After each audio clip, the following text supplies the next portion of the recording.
Stop gerakan boykot karena bisa jadi malah akan timbul masalah yang lebih besar lagi. Apalagi kalau gerakan boykot ini diselenggarakannya secara anarkis. Jadi jangan bangga kalau kita memelihara sifat anarkis yang sifatnya selalu memberontak dan merugikan banyak pihak. Karena lu mungkin gak paham seberapa besarnya impact dari gerakan boykot yang anarkis bagi negara ini. Coba sekarang kita bahas sama-sama. Apakah kalian pernah berpikir bahwa pertama nih, produk yang kalian boykot itu banyak sekali orang Indonesia yang di dalamnya ikut bekerja pada perusahaan tersebut. Kalau misalnya nih ya, kalian boykot sampai amit-amit semua perusahaan itu ditutup. Terus orang-orang Indonesia yang bekerja itu pada mau kerja di mana jadinya? Apakah lu pada sanggup mau ngasih mereka kerjaan? Sanggupkah kalian semua menyediakan lapangan pekerjaan yang begitu banyak? Kalau mereka jadi kehilangan pekerjaan, gak bisa menafkahi keluarga mereka, apakah kalian masih bisa bangga? Masih bisa seneng? Apakah kalian happy ngelihat orang gak bisa ngasih makan keluarganya? Karena berdasarkan data, jika perusahaan-perusahaan besar yang diboykot ini gulung tikar di Indonesia dan menutup semua cabangnya, kurang lebih akan ada 100.000 orang yang menganggur secara instan. Jadi, kalian coba pikir-pikir lagi. Kecuali kalau kalian sanggup membuka lapangan pekerjaan yang baru untuk menggantikan pekerjaan mereka. Kalau mau boykot, ya udah, silakan. Nggak usah beli produknya, kita bisa beli alternatif produknya yang lain. Tapi nggak usah sampai anarkis dan menimbulkan sentimen yang buruk tentang negeri ini di dunia internasional, bro. Emangnya lu pada nggak bisa mikir lah cara boykot secara intelektual? Sehingga harus segala sesuatu itu jalannya anarkis? Lebih baik nih kita sumbang langsung bantuan ke saudara-saudara kita di Palestina daripada cuma bisa koar-koar tanpa ada aksi konkret dalam membantu mereka. Bahkan orang-orang di Palestina aja itu juga ikut makan brand yang diboykot kok sebenarnya. Banyak brand yang kalian boykot yang sudah memberikan bantuan manusiawi kepada mereka. Jadi, sekali lagi anarkis itu bukan solusinya. Carilah solusi lain yang lebih berakal dan impactnya lebih hebat. Apalagi kalau gerakan anarkisnya malah di negara kita sendiri. Hari gini kita masih sibuk ngurusin negara orang. Tanpa kita sadari negara kita pun sebenarnya belum bebas dari penjajahan, dari korupsi, dari ketimpangan sosial. Kalau kita masih terus begini, yang ada malah kita sendiri yang rugi. Kedua, kalau misalnya sentimen semakin memburuk akan negara kita karena gerakan boykot yang terlalu parah dan anarkis, akan semakin banyak perusahaan asing yang pergi dari Indonesia.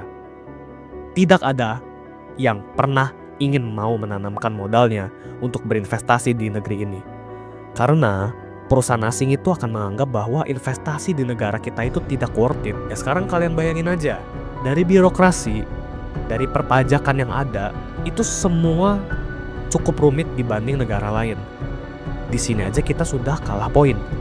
Lanjut dari segi keamanan, kita sudah pasti kalah telak karena terkenal Indonesia itu anarkis, sukanya memberontak rakyatnya, gampang banget kesulut emosi, dan gampang banget dipanas-panasin orang-orangnya.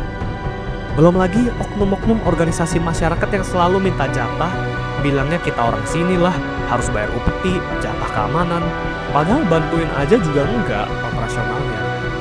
Lanjut dari segi sumber daya manusia, kita juga kalah jauh karena SDM kita, bayangin aja sampai SMA pun masih banyak yang nggak bisa matematika dasar. Ngertinya cuma tiktokan dan main judol. Udah skill nggak punya, lebih parahnya males lagi. Hobinya cuma bisa demo, ngelakuin hal anarkis, dan ngeluh terus-terusan. Jadi kita tuh sebenarnya udah kalah jauh banget dibanding negara-negara lain. Poinnya udah minus sangat-sangat banyak. Coba kalian pikir nih, dari sudut pandang perusahaan asing yang ingin naruh uang di suatu negara. Misalnya nih, kalian punya dana 10 triliun. Kalian pasti survei dulu dong sebelum lanjut investasi di suatu negara. Dan setelah berbulan-bulan survei terkait kondisi di negara itu, kalian baru bisa mutusin dong jadi berinvestasi atau enggak, ya kan? Nah, ternyata Kalau misalnya kondisi di negara yang kalian ingin investasikan, kondisinya itu sangat parah, separah yang tadi kita sudah sama-sama bahas, dan return-nya, profit-nya itu juga nggak gede-gede banget, pasti kalian juga mikir kan, ngapain invest di negara itu? Mending kita invest di negara lain yang lebih baik, yang lebih cuan maksimal. Karena setiap perusahaan itu pasti pengen cuan sebanyak-banyaknya. Nah, inilah yang perusahaan asing itu pikirkan. Buktinya banyak sekali yang batal berinvestasi, seperti LG, Apple, Tesla, SoftBank, dan lain-lain. Gua cinta banget sama Indonesia, tapi kalau rakyatnya yang masih begini, nggak mau berevolusi dan berkembang, mau ganti presiden siapapun juga masalah Indonesia nggak akan pernah bisa selesai. Karena kalau negara maju, itu rakyatnya harus pinter terlebih dahulu. Sehingga nanti mereka-mereka yang pinter ini yang akan menjabat di kursi pemerintahan. Atau malah sebenarnya orang-orang di dunia ini sengaja dibikin bodoh ya oleh sistem supaya nggak bisa berpikir kritis. Gua kurang ngerti juga sih.